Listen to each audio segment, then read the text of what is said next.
और खास करके हम सभी के मन में, हम सभी के दिल में ये उत्साह होना चाहिए, ये हौसला होना चाहिए, ये जज्बात होना चाहिए कि जिस प्रकार असत्य को पराजित करके, होलिका दहन करके इस धरती पे सत्य को स्थापित किया गया, उसी प्रकार आने वाले बैसाख 30 गते ये किसान विरोधी, ये जनता विरोधी दलों को पराजित करने की जिम्मेदारी हम सब की है। यह मन में हम सब आज ठान के रखें। सिर्फ होलिका दहन कर लेने से होली नहीं मनाई जा सकती है, सिर्फ रंग खेल करके हम सब होली नहीं मना सकते। हम सबको यह अठोट लेना पड़ेगा कि जब तक यहाँ पे सत्य नहीं स्थापित हो जाता, जब तक असत्य की पराजय नहीं होती है, तब तक होली मनाना सिर्फ एक हमारे और आपके लिए सिर्फ उत्सव नहीं हो सकता। इसलिए हमारे लिए उत्सव जब होगा जब यहाँ के शासकों को हम सब होलिका दहन जैसे बैसाख 30 गते इनका दहन कर करके और जनमत पार्टी के चुनाव निशान लाउड स्पीकर में मत लगा करके यहाँ पे जनता की सरकार बनाएंगे। उस दिन हम एक बार पुनः होली खेलेंगे इस मैदान में। इसके लिए आप सभी को तैयारी करना। और वास्तव में नेपाल में केवल 2 तरह के राजनीतिक दलों का विकास हुआ है। अभी तक नेपाल के अंदर 2 तरह के नेपाल में राजनीतिक दलों का विकास हुआ। पहला दल तो वो है जो देश बेचुआ है, देश बेचुआ, जिसको हम सब कांग्रेस, कम्युनिस्ट, माओवादी के नाम से पहचानते हैं, वो देश बेचुआ दल सब है। दूसरा है तेल बेचुआ, जिसको हम लोसपा और जसपा के नाम से पहचानते हैं। याद कीजिए, जब तक ये देश बेचुआ और तेल बेचुआ दलों को आप सब पचपोषण करते रहेंगे, जब तक इनको अपना वोट देके विजय कराते रहेंगे, तब तक कभी भी होलिका का दहन नहीं हो सकता। इसलिए ये देश बेचुआ और तेल बेचुआ दलों को पराजित करके यहाँ पे जनता की सरकार बनाने की जिम्मेदारी अब जनता की है, आपकी है, हम सब की है। इसके लिए हम सबको तैयारी करना पड़ेगा। यहाँ पे तो बड़ी दुख की बात है, यहाँ पे ऐसे लोग राजनीति में उतरे हैं, ऐसे लोग राजनीतिक दलों से जुड़े हैं जो राजनीतिक दल हमेशा से हत्या हिंसा करवाते आया है, जो हमेशा से हमारे खून के बदौलत होली खेलते आया है। रंग की होली खेलना उनके फितरत नहीं है, उनके नस में वह रंग की होली नहीं है, वो हमेशा खून की होली खेलते हैं। वह राजनीतिक दल जिसको हम तेल बेचुआ के नाम से जानते हैं, जसपा और लोसपा, उसके ठेकेदारों ने जब हमारे भाइयों ने यहाँ पे किसान का आंदोलन किया, जब हमारे मित्रों ने कृषि मंत्री को काला झंडा दिखाया, तो वह जो बार बार हत्या करवाते आए हैं, उन्होंने हमारे मित्रों को पकड़वा करके यहाँ पे दुर्व्यवहार किया, उनके ऊपर हाथ पात किया। बताइए, ऐसा जसपा के लोगों को आप सब जिता करके यहाँ पे खून की होली खिलवाना चाहते हैं कि वास्तव में रंग की होली खिलवाना चाहते हैं? ये बैसाख 30 गते निर्धारण करेगा। यदि खून की होली खिलवाना चाहते हैं तो आने वाले बैसाख 30 गते आप सब ये देश विरोधी और तेल बेचुआ पार्टी सबको चुनाव में विजय कराइए। नहीं, यदि जनता की राज स्थापित करना चाहते हैं यहाँ पे और अपना शासन लाना चाहते हैं यहाँ पे, तो ये देश बेचुआ और तेल बेचुआ कोई भी पार्टी हो, इसको पराजित करना ही वास्तव में होलिका का दहन है। वो हम सबको करके दिखाना पड़ेगा। इसके लिए आप सबको पूरे गांव-गांव में, घर घर में पहुंच करके इन अत्याचारी, इन पुराचारियों को जो है यहाँ से अंत करने का दिन बैसाख 30 गते निर्धारण हो चुका। मेरे भाइयों,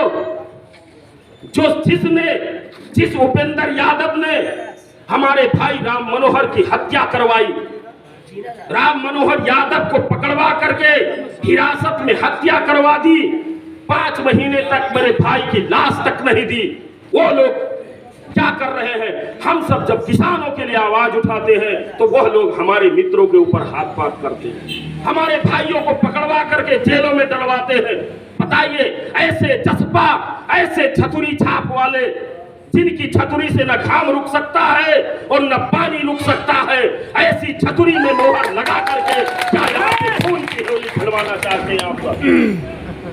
खून की होली यदि बंद करवाना है तो केवल आपके लिए एक ही विकल्प है, वह है जनमत पार्टी और उसका चुनाव निशान लाउड स्पीकर, दूसरा कोई नहीं है। वह हत्यारी पार्टी जिसके लिए आप सबने बार बार आंदोलन किया, जिसके लिए आप सबने बार बार खून पसीना बहाया, जिसके लिए आपने बार बार सब कुछ कर डाला, लेकिन उसने क्या किया? कौन सा कसूर था राम मनोहर यादव का जो उपेंद्र यादव ने मरवाया? केवल इतना था ना, आप सभी का प्रतिनिधि बन के केवल इतना पूछने के लिए गए थे कि बताइए छतुरी छाप वालों, बताइए उपेंद्र यादव, कहां गया तुम्हारा संविधान पुनर्लेखन? कहां चला गया संविधान संशोधन? कहां चला गया सेना में सामूहिक प्रवेश? कहां चला गया मधेसियों का नागरिकता? कहां चली गई नौकरी रोजगार? कहां गया? सिर्फ यही बात को पूछने के लिए गया था। मेरे भाई को हत्या करवाने वाले यही छतुरी छाप वाले हैं। इसलिए जब तक यहाँ पे छतुरी रहेगी तब तक यहाँ पे रंग का होली नहीं हो सकता। इसलिए रंग की होली को मनाना है तो छतुरी को मिटा करके रखना पड़ेगा। छतुरी नहीं आना चाहिए क्योंकि अब जमाना डेवलप हो चुका है, अब दुनिया टेक्निकल रूप में चला गया है। अब छतुरी लेके जरूरी नहीं है दौड़ने की। वह छतुरी जो न हवा रोक सकता, न घाम रोक सकता, न पानी रोक सकता, ऐसी छतुरी की जरूरत नहीं है। और वो छतुरी के नेता जो आपके कल के नेता बनने के लिए जा रहे हैं, वह छोटे छोटे मेरे भाइयों के ऊपर हाथ पात करवा रहे हैं। किस लिए? इसलिए कि हम सब किसान का आंदोलन कर रहे थे, यहाँ के लोगों के लिए आंदोलन कर रहे थे।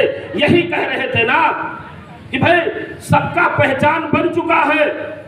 कोई डॉक्टर है तो लाइसेंस है सुई लगाने का, कोई गाड़ी चलाता है तो ड्राइविंग लाइसेंस है, कोई नौकरी करता है तो उसके लिए कार्ड है, लेकिन किसानों का पहचान पत्र क्यों नहीं है सरकार? इसीलिए ना गए थे वो लोग कि मंत्री जी बताओ, कृषि मंत्री कब तुम पहचान पत्र बनाओगे? इन गरीब किसानों के लिए तुम पहचान पत्र कब दोगे? यही बात कहने के लिए गए थे। ये बात कहने के लिए गए थे कि किसानों का जो फसल नुकसान हुआ है उसकी क्षतिपूर्ति क्यों नहीं दी जाती है? हाँ, उसको पैसा क्यों नहीं दिया जाता? आपके कंपनी में आग लग जाए तो बीमा हो जाता है, लेकिन किसान का पूरा के पूरा फसल नष्ट हो जाता है, उसका बीमा क्यों नहीं किया जाता? यही बात के लिए गए थे ना, यही बात के लिए गए थे कि फसल का उचित मूल्य निर्धारण होना चाहिए, किसानों के लिए बाजार की व्यवस्था होना चाहिए, किसानों का बीमा होना चाहिए, किसानों के लिए मल खाद की व्यवस्था यहीं पे की जाए। इतना कहने पर, इतने के लिए कृषि मंत्री जो सभी का मंत्री होता है उसको काला झंडा दिखाने के लिए आपके इसी मंदिर में गए थे हमारे साथी मित्र भाई सब। उनको यहाँ पे जो कल आपके नेता बनने जा रहे हैं वह गुंडागर्दी शैली में हमारे भाइयों को पकड़वाया और अपने हाथ से उनको पिटवाया। बताइए किसके लिए वो हमारे भाई मार खाए? इसीलिए कि यहाँ पे रंग का होली होना चाहिए कि खून की होली होना चाहिए, यह तय करने की जिम्मेदारी अब आपकी है। ऐसे छतुरी छाप वालों को यदि यहाँ पे जिताते रहोगे तो कभी भी उत्सव नहीं हो सकता, हमेशा हम सब बर्बादी की ओर जाए। दूसरी बात, जैसे बेचुआ पार्टी सबका तो बातें छोड़ दीजिए, कभी गंडकी बेचा, कभी कोसी बेचा, कभी काला पानी बेचा, कभी जंगल बेचा, कभी जमीन आपकी बेची, और कभी ऐसा किया कि हमारे पूरे मधेसी नौजवानों को सऊदी, मलेशिया, दुबई, कतार में एग्रीमेंट करके हमारे भाइयों को 8 से रियाल में बेचने का काम ये बेचुआ पार्टी सब ने किया। और सिर्फ उतना नहीं रह गया, जब कुछ नहीं बचा तो मिलेनियम चैलेंज कॉर्पोरेशन के नाम से एमसीसी समझौता करके पूरे मधेश, पूरे नेपाल को बेच डाला। यह गद्दार देश बेचुआ पार्टी से। बताइए, यह ऐसे कांग्रेस, ऐसे कम्युनिस्ट, ऐसे माओवादी को यहाँ पे आप सब बार बार विजय कराते, ये दुर्भाग्य की बात है। और अब मैं आपको एकदम स्पष्ट बताना चाहता हूँ कि माओवादी ने अभी तक बलात्कार करवाया, हमारी माँ बहन का बलात्कार करवाया, हमारे भाइयों के ऊपर लाठी बरसाया, हमारे लोगों के ऊपर गोली बरसाया, इतना से उस पिशाच को काम नहीं चला तो अब क्या कर रहा है? एमसीसी के नाम से इतना दिन वो खुद बलात्कार करता था, अब क्या कर रहा है? एमसीसी के नाम से विदेश से लाके लोगों को यहाँ पे हमारे माँ बहन का बलात्कार करवाने का षड्यंत्र प्रचंड जैसे गद्दारों ने कर रहे हैं। बताइए, ऐसे लोगों को यहाँ पे रहना चाहिए? हाँ? कहते हैं पेड़ बड़ा हरा है, पेड़ तो बहुत छाया देगा, लेकिन याद कीजिए, उनसे बता दीजिए कि पेड़ सिर्फ छाया भी नहीं देता है, पेड़ विनाश भी करता है। और जहां जहां पे बरगद का पेड़ है उसके नीचे कभी भी फसल नहीं उगती, उसके नीचे कभी भी दूसरा वृक्ष नहीं उगता। इस प्रकार ये कांग्रेस ऐसा है कि कभी भी गरीब किसान मजदूरों को उठने नहीं देगा। जिस प्रकार बरगद का पेड़ अपने नीचे किसी पेड़ को उगने नहीं देता, वैसे ये कांग्रेस गरीब मजदूर किसानों को बढ़ने नहीं देगा। इसलिए अब इस पेड़ को काट के फेंकने की जरूरत है। पैसा 30 करते उस पेड़ को काट के फेंकने की जरूरत है। कम्युनिस्ट की तो बात क्या करे, वो हमेशा नस्ल भेदी बात किया है, हमेशा नस्ल के आधार पे, चेहरा के आधार पे, रंग के आधार पे हमारे साथ विभेद किया है और हम रंग के त्योहार मना रहे हैं। किसी भी कार्यालय में जाइए, कहीं ऑफिस में जाइए, कहीं पे भी जाइए, आपके चेहरा को देख करके विभेद करने वाला, काले देसी धोती इंडियन बिहारी कहने वाला यही एमएलए, यही कम्युनिस्ट वाले लोग हैं। बताइए, इनको वोट देना कितना जायज है? जब हम आंदोलन करते हैं नागरिकता के लिए तो हम पे गोली मार दी जाती है। जब हम मांग करते हैं अपने अधिकार की तो इसका प्रधानमंत्री बोलता है दुई चारोटा आप धर दे में कहीं फर्क पड़ देना।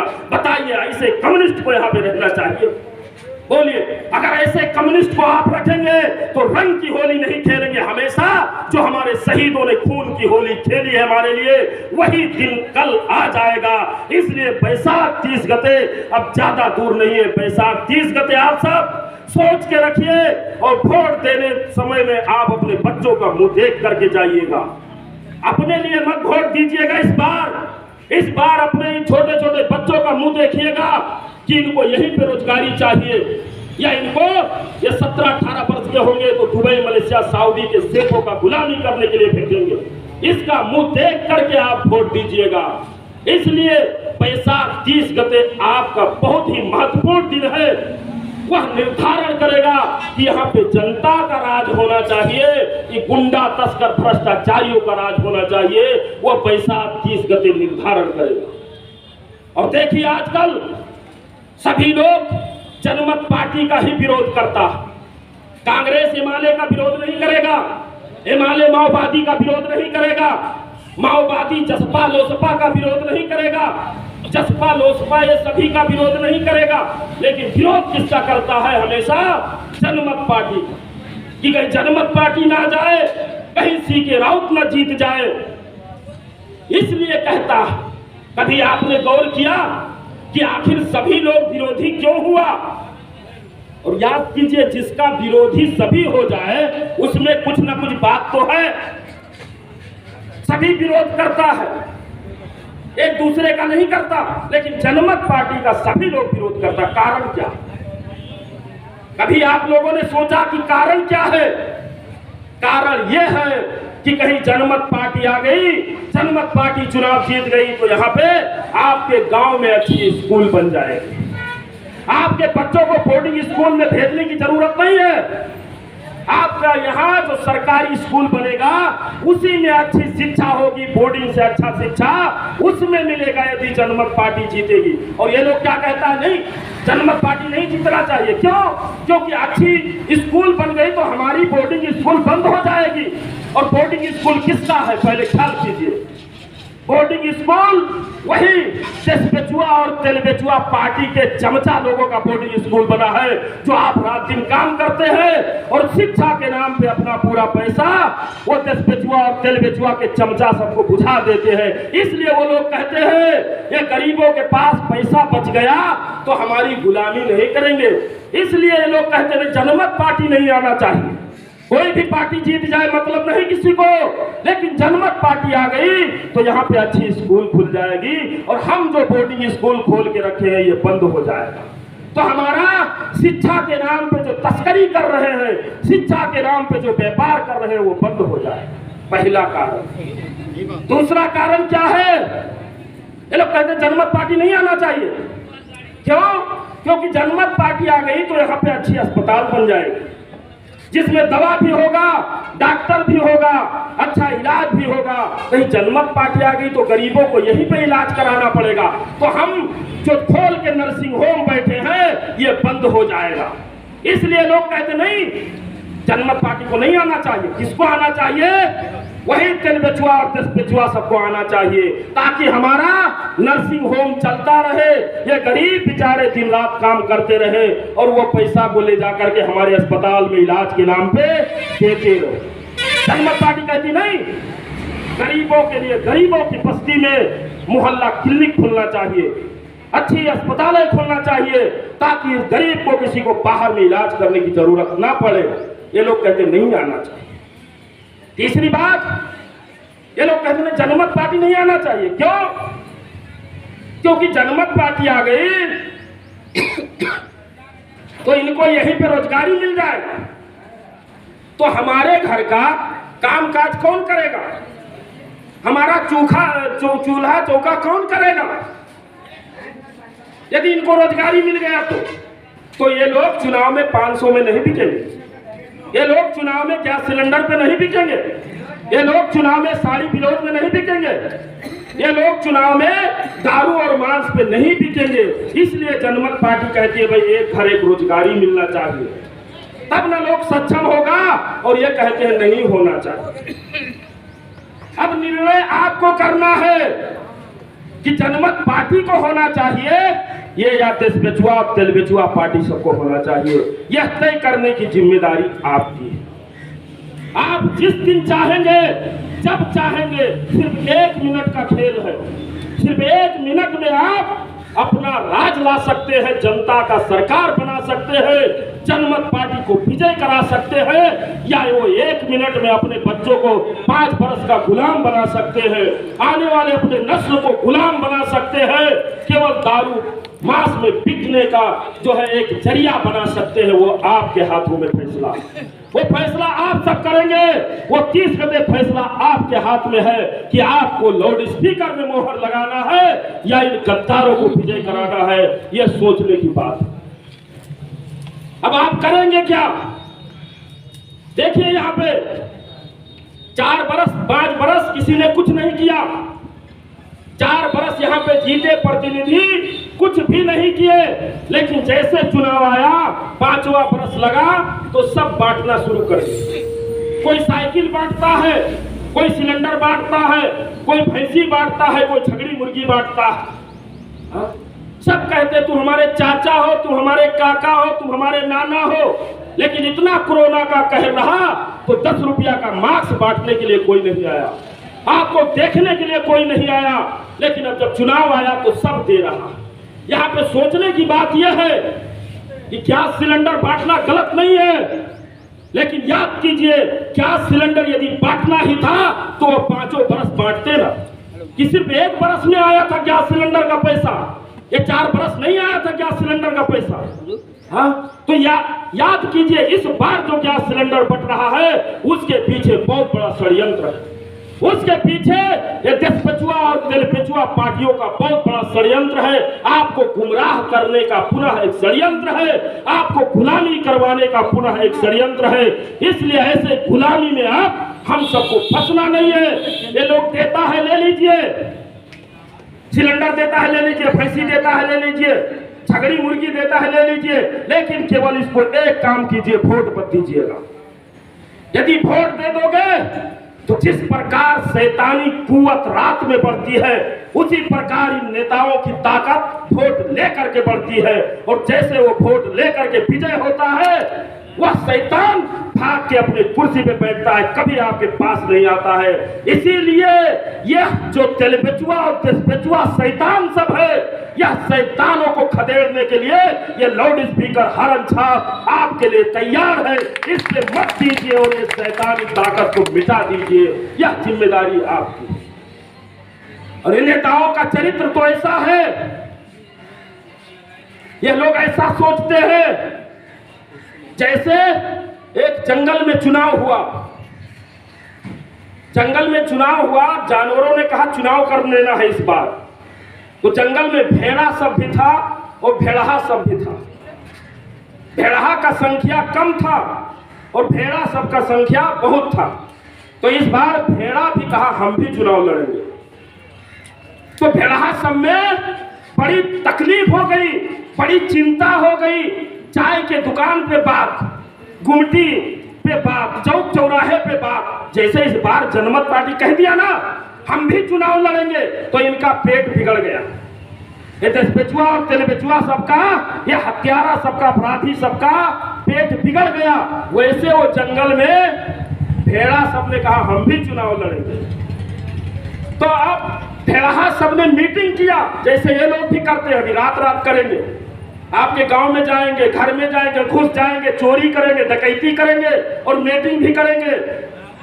गांव गांव जाओ और गद्दार देश बेचुआ पार्टी जिताओ जो नारा लेके आए हैं, ये ऐसा करेंगे। वो भेड़हा सब भी मीटिंग करना शुरू किया। कहा भाई बात क्या है, इस बार ये भेड़ा सब भी चुनाव लड़ रहा। तो उसमें से तो बड़े बड़े गद्दार भेड़हा सब थे, उन्होंने कहा ऐसा है, हम लोग बार बार ये भेड़ा सबको सताते थे, इनका भक्षण करते थे, इनको खाते थे, इसलिए ये इस बार ये लोग भी चुनाव लड़ रहा है, इस बार ये भी चुनाव लड़ रहा है। तो कहा किया क्या है? कहा ऐसा करो, ऐसा चुनाव तक, जैसे 2 महीना चुनाव रह गया ना, ये लोग भी प्लान बनाते, चुनाव तक जैसे भी झेल लो। आप गाली देंगे कुछ नहीं कहेगा, आप एक लाठी मार भी देंगे तो आपको नहीं कुछ कहेगा, आप थोड़ा सा बीमार पड़ेंगे तो अपने गाड़ी में लाद के नर्सिंग होम पहुंचाएगा। आप कुछ भी आज कह दीजिए, वह नेता सब आपको प्रति उत्तर नहीं देंगे। वैसे वो भेड़हा सब भी क्या कहा, चुनाव तक शाकाहारी हो जाते। अरे भेड़ा सबको डर है कि हमको खा लेगा, मेरा भक्षण करेगा, मेरा मांस खा लेगा, तो चलो शाकाहारी होने का एक नौटंकी करते हैं, जैसे दसबेचुआ और तेलबेचुआ सब कर रहा है। ऐसे नौटंकी की तो क्या किया, घास फूस जितना हुआ मुंह में लगा लिया और चला गया प्रचार करने के लिए। भेड़ा सबसे कहा है देखो भाई अब हम लोग शाकाहारी हो गए, आप सबको कोई चिंता नहीं, अब हम लोग मांस छोड़ दिए हैं, पूरा शाकाहारी हो गए, आप लोग चिंता मत करो, चुनाव मत लड़ो। अब भेड़ा सब सीधा साधा बेचारा, जैसे मधेसी जनता सीधा साधा बेचारा, हाँ कभी कम्युनिस्ट के नाम से बहका लेता है, कभी कांग्रेस के नाम से, और कभी छतरी तो कभी साइकिल, पता नहीं किस किस नाम से आता है, बेवकूफ बनाता है। वैसे वो बेचारा सब भेड़ा सब कहा तो ठीक है दादा जी, तो जैसे यहाँ कहते हैं ना, अरे भैया साहब खड़े होंगे तो आप मुहिम का वोट दिया दे, अरे बड़काऊ गांव के जिम्मेदार साहब खड़े होंगे चुनाव में, आप तो वोट का मुहिम कर दे। वैसे वो भेड़ा सब ने कहा कि चलो हम लोग चुनाव नहीं लड़ते हैं। अब जो खतरा था वो खतरा टल गया, जो खतरा था वो खत्म हो गया, तो अब चुनाव लड़ने की जरूरत नहीं। अब भेड़ा चुनाव लड़ा, जीत गया, और जैसे भेड़हा जीता वैसे एक कानून बनाया कि अब प्रत्येक दिन जो हिस्ट पुष्ट बड़ा भेड़ा होगा वो मेरे नाश्ता के लिए लाया जाए। जैसे ये सब जीत करके तुरंत सिंह दरबार पहुंचते हैं और कहते हैं अब वहां पे क्या हो रहा है, लड़ने दो साले सबको, हाँ घोटवा तो मिल ही गया, अब लड़ने दो। और लड़ते लड़ते हम लोग एक धुर जमीन के लिए अदालत का चक्कर काटते काटते अपनी जिंदगी बर्बाद कर देते हैं, मौत हो जाती है लोगों की, लेकिन फैसला नहीं आता। ये हालत हुआ और वो भेड़ा सब जीत करके पुनः कानून बना दिया कि अब भेड़ा सबको भक्षण किया जाए, भेड़ा सबका संहार होना शुरू हो गया। वही हालत है कि इस बार यदि ये नरभक्षी सबको, ये आदमखोर सबको यदि आप विजय कराएंगे तो जिस प्रकार भेड़ा सब ने अपना कंठी माला उतार के फेंक दिया और भक्षण करना शुरू कर दिया, उसी प्रकार यह पुनः इस धरती को, पुनः यहाँ के हमारे भाइयों को, पुनः यहाँ के किसान गरीबों को यह सब भक्षण करना शुरू करेंगे। इसलिए इस बार किसी भी हालत में डगमग नहीं होना है और आने वाले निर्वाचन में लाउड स्पीकर में मोहर लगा करके जनता की सरकार बनाना है, जनमत को विजय करना है, अपना शासन लाना है। ये मत सोचिएगा कि ये उम्मीदवार हमारा बागी है, ये उम्मीदवार से कभी झगड़ा हो गया, ये उम्मीदवार कभी गरीब है, ये उम्मीदवार बड़ा छोटा है, ये मत सोचिएगा। क्योंकि हमारा जो भी उम्मीदवार रहेगा वो जनमत पार्टी का प्रतिनिधि है, उसके लिए हमारी पूरी पार्टी काम करेगी। चिंता मत कीजिए, चाहे वो चुनाव से पहले भी हो, चुनाव के बाद भी हो। आप सब वक्त भूल में मत रहिएगा कि जनमत पार्टी छोटी मोटी, इसको तोड़ मरोड़ कर रख देंगे। यह गलती जिसने किया है छतरी छाप वाले, इसको एक दिन भुगतना पड़ेगा इसी बाटे में, मैं वादा करता हूं। यहाँ पे देख लीजिएगा, इस पे इतना जूता इतना चप्पल चलेगा कि इसको समझ आ जाएगी कि हत्या करना अब पाप है, धर्म नहीं है। जो धर्म को भूल चुका है, इसलिए ऐसे अधर्मी, ऐसे अन्यायी, ऐसे अत्याचारियों को मिटाने के लिए लाउड स्पीकर हरण साहब का जन्म हुआ है। इसलिए जनता की सरकार बनाना है। जनमत पार्टी के चुनाव निशान लाउड स्पीकर में बैसाख 30 गते मोहर लगाना है, यह तय कर लीजिए। आप सब कितना लोग मोहर लगाएंगे, थोड़ा हाथ उठा के बताइए। दोनों हाथ उठाइए और खड़े रहो, नहीं लगाएंगे। चलो कोई बात नहीं, कोई कोई नहीं लगाए, हाथ उठाए रखिए। फोटो खींच रहा है, देख लो, खींच लीजिए भैया अच्छे। तो आपकी जिम्मेदारी, हाथ नीचे कीजिए, आपकी जिम्मेदारी सिर्फ इतना नहीं है कि सब आप जाके वोट दे दें। सर्वप्रथम आपकी जिम्मेदारी यह है कि आप अपने परिवार को संभालिए, आप अपने पड़ोसी को बताइए, आप अपने गांव वालों को बताइए और सभी को बता दीजिए कान में कि सुनना सबका है, करना अपने मन का। सुनो सबका, कुछ मत कहो, लेकिन जब वोट देने जाओ वहां पे सिर्फ एक ही चीज देखना, लाउड स्पीकर हरण छाप, और उसी में मत दे करके जनता की सरकार बनाना है, जनमत को विजय करना है। जय मधेश, जय जय।